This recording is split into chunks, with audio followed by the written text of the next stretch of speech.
Hello viewers, এই যে যে ছোট ভাইটিকে দেখতে পাচ্ছেন, এর সঙ্গে এখন কথা বলবো। আসলে এর জীবন কাহিনী নিয়ে কথাগুলো বলবো। এ মূলত কি করে।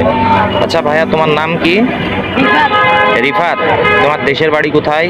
দেশের বাড়ি হবিগঞ্জ, লাখাই কোথায়? থানা হবিগঞ্জ। ও, লাখাই থানা, হবিগঞ্জ, সিলেট জেলা। তুমি ঢাকাতে কতদিন থাকো? ঢাকাতে 7 মাস ধরে থাকি। 7 বছর। পড়াশোনা করো না? না, কি করো? কাজ করে নূরে মদিনা হোটেলে। ও, এই যে নূর মদিনা, এই যে এই হোটেলে কাজ করো, নূর মদিনা হোটেলে এই ছেলেটা কাজ করে। ছেলেটা খুব ভালো, তাকে আমার ভালো লাগে, দেন তার সঙ্গে কথা বলতেছি। আচ্ছা, এখানে তুমি কতদিন কাজ করো নূর মদিনায়? 7 মাস ধরে। 7 মাস। তোমার কে এরা ঠিক মতো টাকা পয়সা খাওয়া দাওয়া দেয়?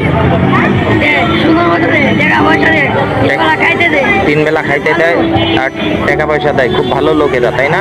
আর যারা খাইতে চাবে এরা নূরে মদিনা হোটেলে আসবে। এটার ঠিকানা? পাইলে আচ্ছা, আইলে তোমারে পাবে। এটার ঠিকানাটা? ঢাকা মোহাম্মদপুর 3 রাস্তা নূরে মদিনা হোটেল। ঢাকা মোহাম্মদপুর 3 রাস্তার মোড়, নূর মদিনা হোটেল অ্যান্ড রেস্টুরেন্ট। এইখানে আইলে তোমার নাম? আমাকে পাইবে। ও, আমার তাই? নাম রিফাত। তোমার নাম রিফাত। আচ্ছা, কোন টাইমে আসলে তোমাকে পাওয়া যাবে? আমার পাইবে সকাল 12টা থেকে বা 7টার দিকে পাইবে। সকাল 12টা থেকে সন্ধ্যা 7টা। ঠিক আছে, দর্শক ভিডিওটা শেয়ার করে দিন দুলবার। লাইক করে দিন বন্ধুরা। ঠিক আছে।